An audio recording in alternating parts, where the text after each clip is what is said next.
이번 동영상에서는 2차 방정식에 대해서 좀 확인을 해볼게요.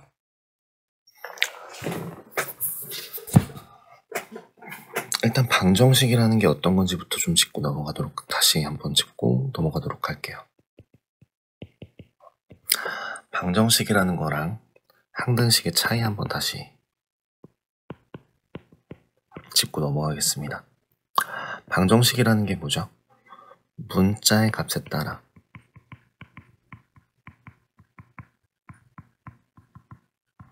참이 되거나 거짓이 되는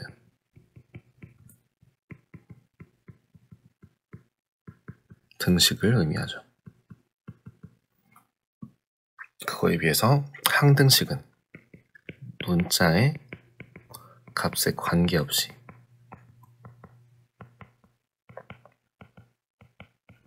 항상 성립하는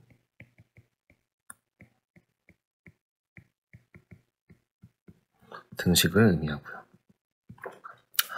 그래서 항등식 같은 경우에는 항상 정리하면 최종적으로 0 곱하기 x는 0 형태를 나타내게 되고요. 방정식 같은 경우에는 1차 방정식과 2차 방정식의 푸는 방법이 조금 다른 거 기억하고 넘어가시면 좋을 것 같아요. 1차 방정식부터 보겠습니다.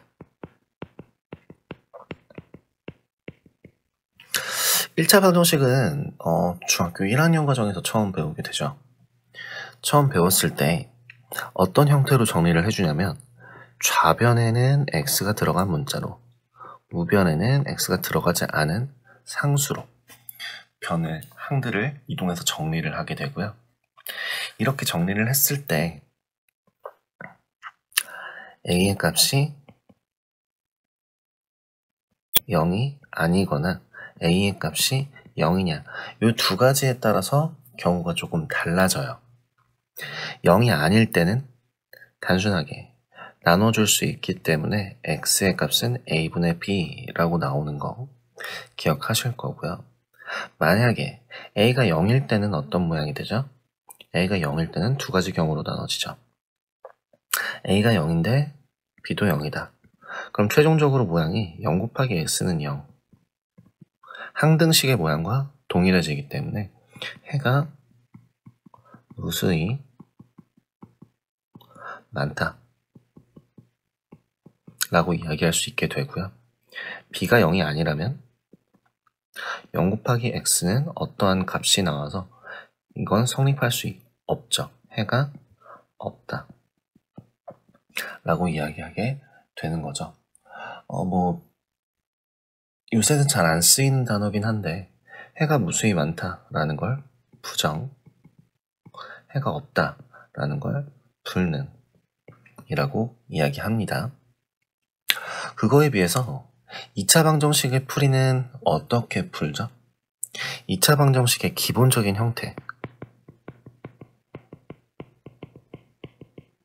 2차 방정식의 가장 기본적인 형태의 풀이법은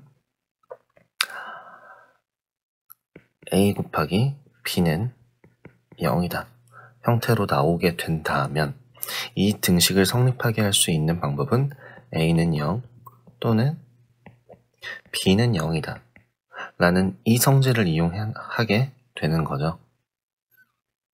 그래서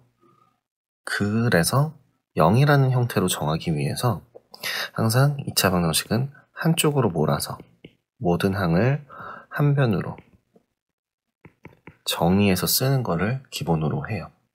이거는 3차 방정식, 4차 방정식 뒤에 나오는 것들에서도 동일하게 적용이 되는 부분입니다.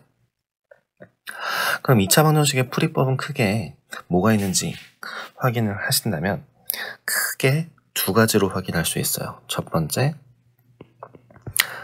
인수분해가 가능할 때. 두 번째, 인수분해가 안 될 때. 인수분해가 가능하면 인수분해 공식을 이용해서 간단하게 인수분해해서 문제를 풀 수 있죠. 그거에 비해서 인수분해가 되지 않는다면 그때는 우리는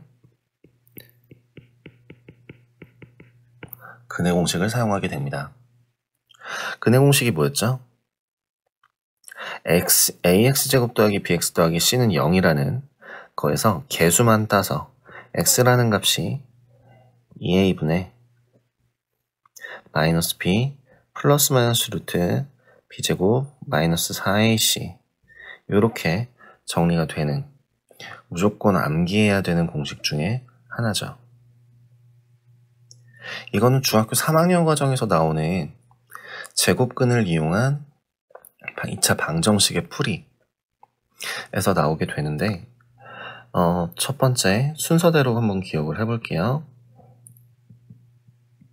제일 첫 번째 x제곱의 개수로 모든 편을 나누어 준다. 상수항을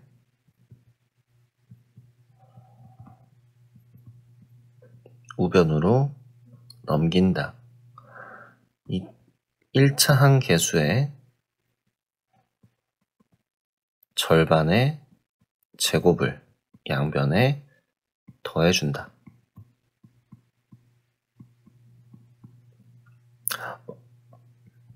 좌변을 완전제곱식 형태로 바꿔주고 우변을 통분하여 정리한다. 제곱근의 풀이를 이용해서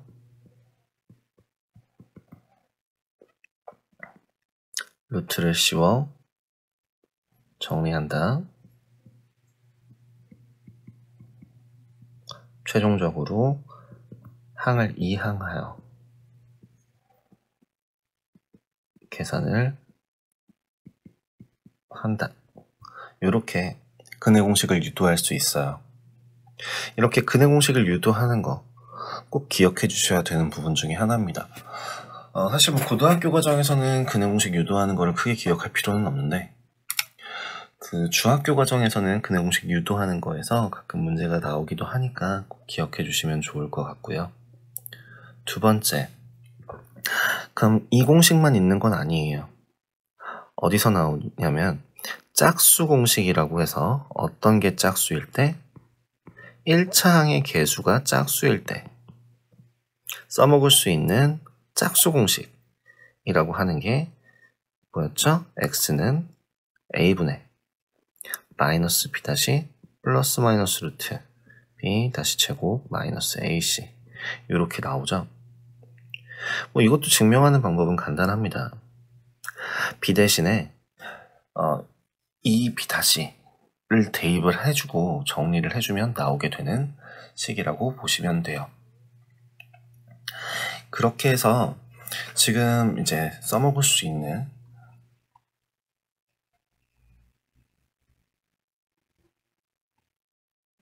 것들 중에 중요한 거는 루트 안에 있는 부분, 이것도 중학교 과정에서 배우게 되죠. 중학교 과정에서 배웠던 게 뭐가 있었죠?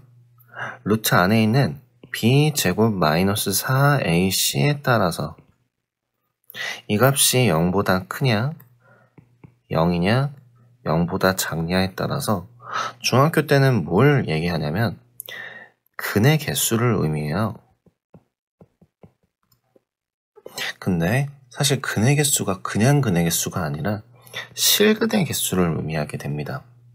왜? 중학교 때는 실수밖에 안 배우니까. 그래서 실근의 개수가 2개, 실근의 개수가 1개, 1개가 중근이라고 이야기하고요. 그 다음에 0보다 작으면 없다 라고 이야기했던 게 이 b제곱 마이너스 4ac라면 사실 이거는 이제 고등학교 과정에서는 뭐라고 부르냐면 판별식이라고 불러요.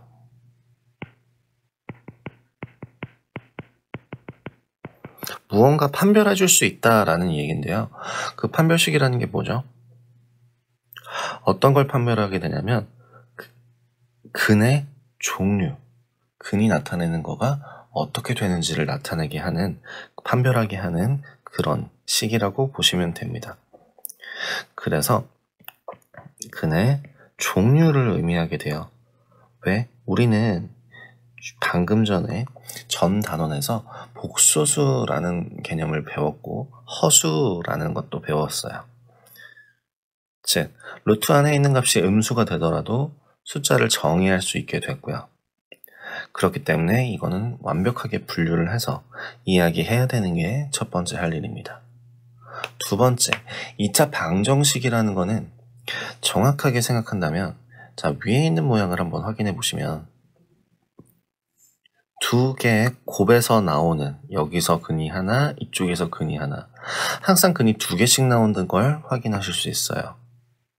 그래서 근인 항상 두 개가 나온다. 3차 방정식은 근이 3개, 4차 방정식은 근이 4개, 이렇게 나오는 걸 확인하셔야 합니다. 그래서 근의 종류는 서로 다른 두 실수인 근이다 라고 해서 실근. 그럼 중근일 때는 뭐라고 이야기하냐면 서로 같은 두 실근. 그 다음에 0보다 작을 때는 서로 다른 두 허근. 이렇게 세 가지로 나누어서 보는 것도 기억을 해주시면 좋을 것 같아요. 판별식도 판별식인데, 근데 여기서 중요한 A, B, C라고 나오는 그 것들은 항상 어떤 조건을 깔고 있냐면 A와 B와 C는 모두 실수라는 조건 하에서 써먹을 수 있는 게 판별식이고요. 실수가 아닐 때에도 물론 판별식을 쓸 수 있지만 그때는 쓸 수 있는 경우가 조금 달라지는 거 이따가 뒤에서 말씀드리도록 하겠습니다. 자, 그래서 지금 근의 공식과 판별식에 대해서 이야기를 했고, 일반적으로 ax제곱 더하기 bx 더하기 c는 0 이라는 이 2차 방정식에서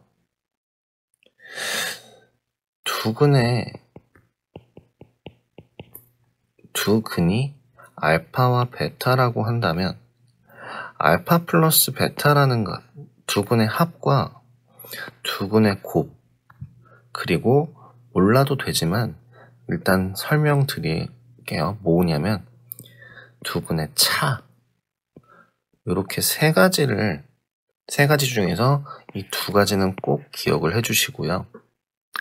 그냥 얘는 알고 넘어가시면 돼요. 두 근의 공식을 사용해서 확인을 했을 때 두 근이 2a분의 마이너스 b 플러스 루트 b제곱 마이너스 4ac와 베타는 2a분의 마이너스 b 마이너스 루트 b제곱 마이너스 4ac 이렇게 나오는 거 확인하실 수 있을 텐데요.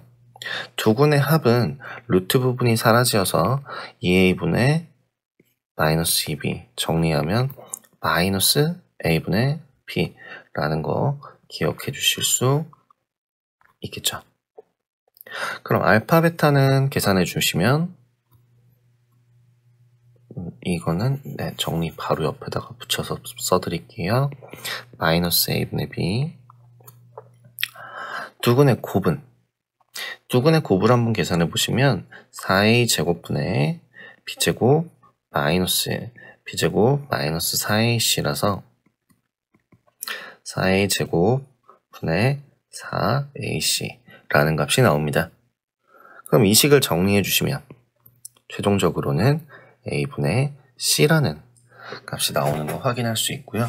이게 바로 근과 계수와의 관계라고 이야기해요. 그 두 근과 ABC라는 계수와의 관계, 두 근의 합과 곱에 대해서 이야기할 수 있고요. 마지막으로 한 가지 더, 알파 마이너스 베타 두 근의 차를 구할 때는요, 계산을 해보시면 a분의 2a분의 2 루트 b제곱 마이너스 4ac가 나오게 될 거고요. a라는 값이 음수가 나올 수도 있기 때문에 절대값 a분의 루트 b제곱 마이너스 4ac 이런 형태로 나오게 됩니다. 중요도는 좀 많이 떨어지는데요. 사실 이 과정을 모른다고 하더라도 두 근의 차를 구해라 라고 하면 그냥 단순하게 근해 공식을 이용해서 그냥 단지 근해 공식을 해서 차를 구한다 라고 하더라도 시간 차이는 크게 나지 않을 거예요. 이 외의 부분들에 대해서는 이제 주로 문제 설명할 때 다시 한번 이야기하도록 할 텐데 몇 가지만 그 문제를 풀기 전에 몇 가지만 간단하게 짚고 넘어갈게요. 사실 개수가 여태까지는 항상 2차 방정식에서 개수가 유리수인 것들을 풀었어요. 이 개수가 유리수인 거를 뭐로 바꿔서 정수로 바꿔서 계산을 했었는데 사실 2차항의 개수는 유리수뿐만이 아니라 무리수가 될 수도 있고 허수가 될 수도 있고 복소수가 나올 수도 있습니다. 복소수 중에서도 허수. 그럼 무리수가 나올 때는 어떤 식으로 풀어야 하고 복소수가 나올 때는 어떤 식으로 풀어야 하는가? 사실 무리수가 나오건 복소수가 나오건 어떤 게 나오던 간에 2차 방정식에서 인수분해가 가능하냐 불가능하냐, 인수분해가 가능할 때는 인수분해를 해라, 인수분해가 불가능하면은 근해 공식을 사용해라. 이거는 절대 변하지 않는 사실이에요. 근데 계산하기 조금 더 편하게, 정리하기 조금 더 편하게 뭘 하냐면 여기서 2차항의 최고차항의 개수가 무리수이거나 복소수인 경우에는 개수를 유리화한다. 분모 유리화하는 것처럼 개수를 유리화해줘서 모든 식에다가 다 곱해줘서 적어도 최고차항만큼은 정수로 바꿔줘요. 복소수도 마찬가지예요. 개수를 실수화해서 최고차항의 개수는 항상 깔끔하게 정수가 될 수 있도록 정리해주는 게 포인트입니다.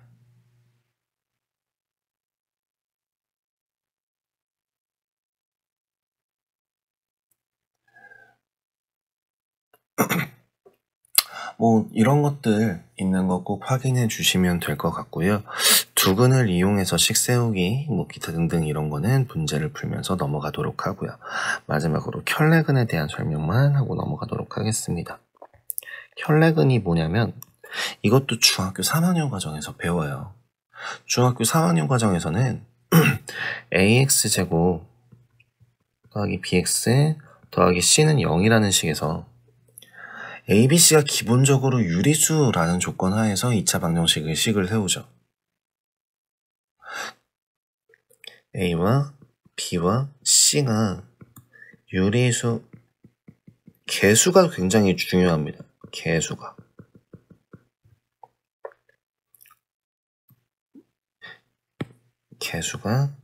옆으로 조금 가서 모두 유리수.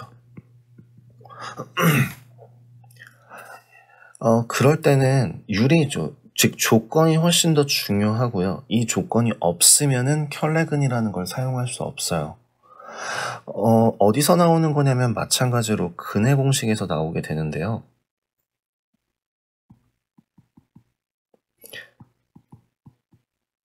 루트 안에 있는 부분이 루트 밖에 있는 부호가 플러스 하나, 마이너스 하나가 있는 걸 이용해서 식을 세우게 되는 게, 만약에 하나의 근이 P 플러스 M 루트 Q이다 라는 근이 존재한다면 당연히 루트 안에 있는 부분, 루트 부분의 부호가 서로 어떤 게 또 존재할 거예요? 마이너스가 존재할 수밖에 없는 게 근해 공식을 이용했던 부분이고요. 이게 켤레근이라고 이야기합니다. 비슷하게 생겼지만 뭐가 정확하게 다르죠? 네. 신발 오른쪽 왼쪽 똑같이 생겼지만 그게 겹치지 않는 거랑 같은 거를 의미하는 거죠. 자, 그럼 두 번째 또 어떤 경우가 있냐면 이번엔 개수가 모두 실수일 때 써먹을 수 있는 그런 근 중에 하나인데요. 이거는 이제 뭐가 있냐면 만약에 하나의 근이 P 플러스 QI 라고 나오는 복소수가 나올 때 이 복소수가 나오는 부분도 결국에는 루트에서 시작이 되잖아요. 그래서 다른 하나의 근은 P 마이너스 QI가 된다 라고 할 수 있고요. 이것 또한 마찬가지로 개수 조건이 있을 때에만 써먹을 수 있는 거 확인해 주시면 돼요. 2차 방정식은 내용이 조금 많아요. 중학교 과정에서 배웠던 것들 포함해서 이제 다시 내용이 좀 많아지는 건데 사실 2차 방정식이 중학교 3학년 과정에서 정확하게 하고 넘어온다면 외워야 할 거는 기억해야 할 거는 그렇게까지 많지는 않습니다. 자, 마지막으로 배워야 할 거는 지금 저기 있는 저 근과 개수와의 관계를 이용해서 나오는 근의 부호를 확인하는 과정이에요.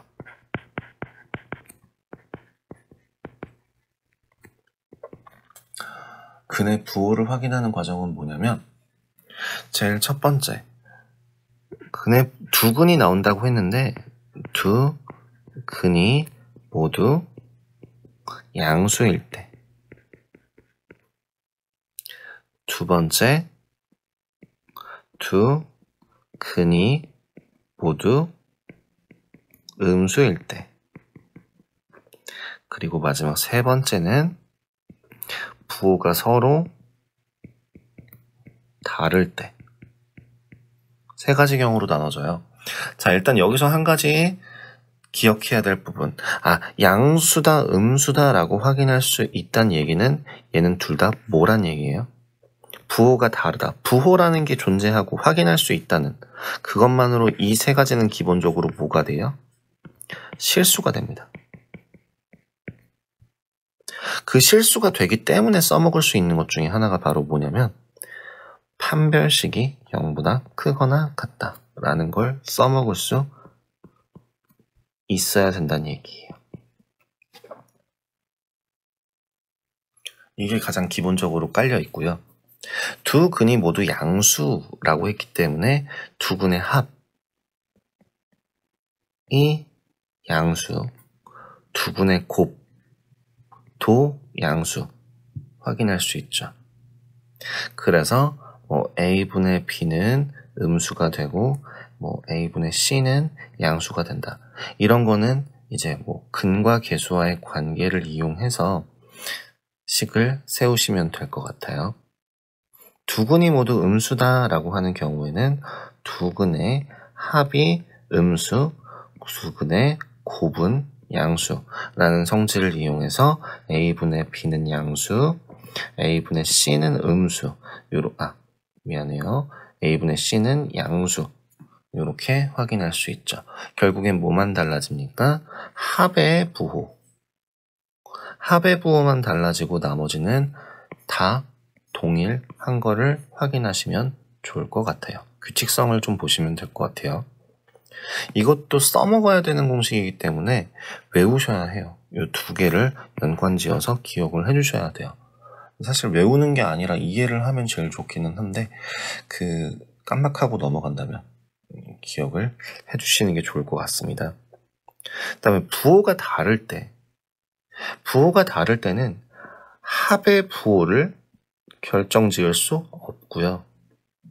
하나 확실한 건 곱의 부호가 음수구나 라는 거 확인할 수 있어요. 곱의 부호가 음수이기 때문에 A분의 C라는 값이 음수가 된다. 근데 A분의 C라는 값이 음수가 되면 그걸 통해서 확인할 수 있는 게 뭐가 생기냐면 판별식이라고 하는 거는 B제곱 마이너스 4A인데요. 얘는 무조건 양수가 나오고 여기에서 음수를 뺀 거니까 무조건 양수가 나와요. 그렇기 때문에 굳이 판별식을 볼 필요가 없습니다. 그럼 부호가 다를 때는 뭐만 확인한다? 두근의 곱의 부호. 두근의 곱의 부호만 양수가 되는 거를 확인하실 수 있다. 얘네들은 볼 필요가 없어요. 이렇게 확인하시면 된다. 기억해 주시면 좋을 것 같아요. 자, 여기까지 해서 2차 방정식에 관련된 모든 개념, 기본적인 개념에 대해서는 설명이 끝났고요. 이런 개념에 대해서 어떻게 적용을 할지, 어떤 식으로 진행이 되는지에 대해서는 문제풀이 동영상에서 한번 보여드리도록 하겠습니다. 문제풀이 동영상과 같이 동시에 보면서 연습을 조금 하셨으면 좋겠어요. 네, 동영상 여기까지 하도록 하겠습니다.